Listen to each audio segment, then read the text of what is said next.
guys, what's going on, and welcome back to another edition of Tool Tech Tuesday. Tonight we're going to be talking about welders. You guys know I've had the Mig180 for just about a year now. I've got a complete PrimeWeld setup. I've got the TIG 225, I've got the Cut 60, and then I have the Mig180 right here. I've used the 225, the TIG welder, off and on for about a year now also. I've had all three of them for right about a year. The one I've used the most is the Mig180. Most of my welding I do in the MIG welding. It's what I'm most comfortable with and what I know I can penetrate and have the best weld. TIG welding, I'm not the best at it yet. I still need a lot of practice. I have been practicing. I haven't done much with that on the channel except for just the unboxing and just a little bit of usage there. But I have been practicing. I'm trying to get better at it. It's just finding the time to get out here to do the practice. The Cut 60, I did use that a little bit also on the shifter bracket that I made for the second gen when I did that auto swap. So far, I'm very impressed with this. I'm going to be bringing this back to the channel more. I've got a huge surprise coming for the backyard, so hopefully this will be getting some more use back there. The Mig180, that's what I've used the most, so that's what I'm going to talk about tonight. The Mig180, it's a 180 amp machine at a 30% duty cycle, and it does require a 30 amp breaker. Duty cycle. Some of you guys may or may not know what that means. What that means is how long you can actually weld. We're going to do simple math. We're going to do just a 10-minute increment. So at a 30% duty cycle and 10 minutes of welding set at 180 amps, you can weld for 3 minutes before the machine is actually going to shut down, what it calls for. You could probably push that just a little bit further, don't know, but why risk damage your machine? You guys pay a lot of money. Those come in right at about 500 bucks, so why risk damaging your machine? It's got a 30% duty cycle. It does have a thermal switch in it. If it overheats, it will shut down. So you can weld 3 minutes in a 10-minute increment is what the 30% duty cycle actually means. Now, if you turn that back, so you're only running 90 amps, your duty cycle goes up, so you can actually weld longer. So that's why a lot of you guys are wondering why your machine doesn't time out. So, well, I've welded for longer than 3 minutes before and it never shut off. That's probably because you were not set at 180 amps.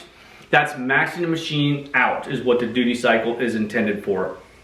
So there again, at a 180 amp machine, set at 180 amps in a 10-minute interval, you can weld for 3 minutes is what a 30% duty cycle is for.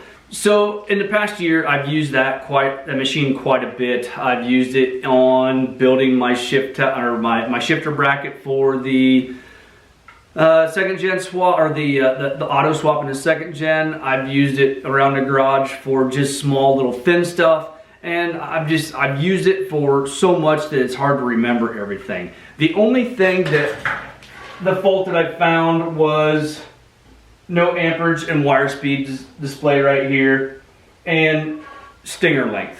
So I guess the only way they could improve upon this machine is to maybe do a little bit longer stinger or ground lead. The ground lead's long enough. The stinger is where I was having just a little bit of issue because it's on the shorter side. Oh, and add the digital display here for your amperage and your wire speed. So some of you guys might be wondering why this box is sitting here. Well, PrimeWeld has come out with a new version of the Mig180. And lo and behold, it does have the digital readouts for the wire speed and for the amperage. And one other thing they have improved upon is they went to a 40% duty cycle on this 180 machine, plus they have a bunch of upgraded parts inside.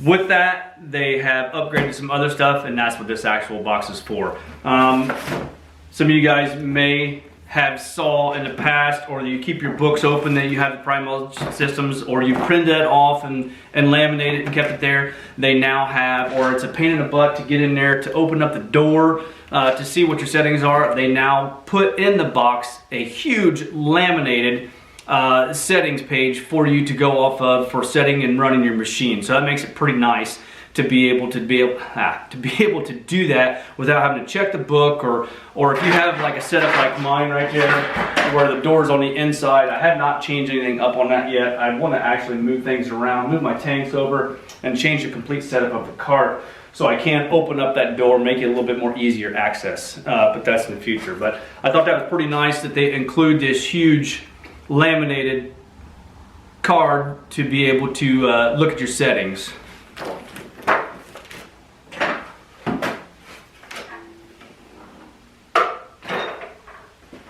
So just like before, inside the box, you're gonna have your stinger, you're gonna have your cosplay mask, gonna have your gas tube or your gas hose. Another nice thing about the gas hose, they are crimped fittings, not clamped fittings. Got your ground, or got your stick stinger, because you can weld stick with this. Got your ground clamp, and everything is DINS 35. This one also comes with a spool gun. You have your inverter plug, so you can go from 220 to 110. They include that in the kit. A couple extra spool gun nozzles, or tips rather. You got some extra feed wheels for different variant sizes. Comes with a 1 pound spool of wire. And then you have your gas gauge in there as well. One thing I saw right off the bat that is different from the other machine is the stinger itself. This is the gun that came with the original 180.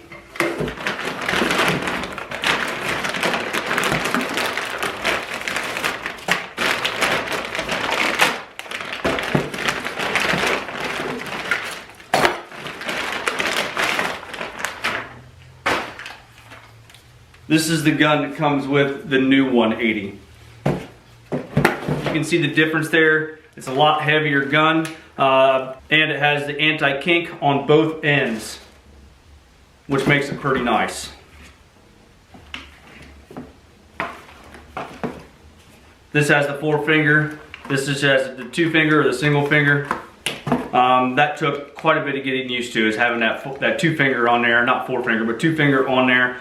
The new machine still has the 2T or 4T. What 2T or 4T is you have basically 2T is a press and release, where you pull the trigger, you welding until you release. A 4T is you press, let go, and it'll continuously welding until you press and let go again.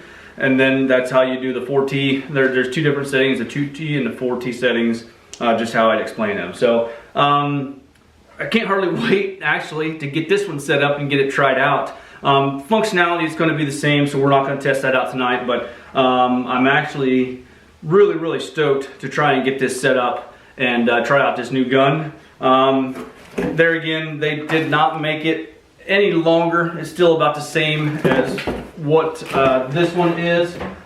So we didn't gain any length as far as the stinger. Ground lead looks like it's about the same. So like I said, really stoked to be able to get this tried out, or to be able to get this set up and get it running. So once again, this is the new MiG180 from PrimeWeld, or the new and improved MiG180 from PrimeWeld.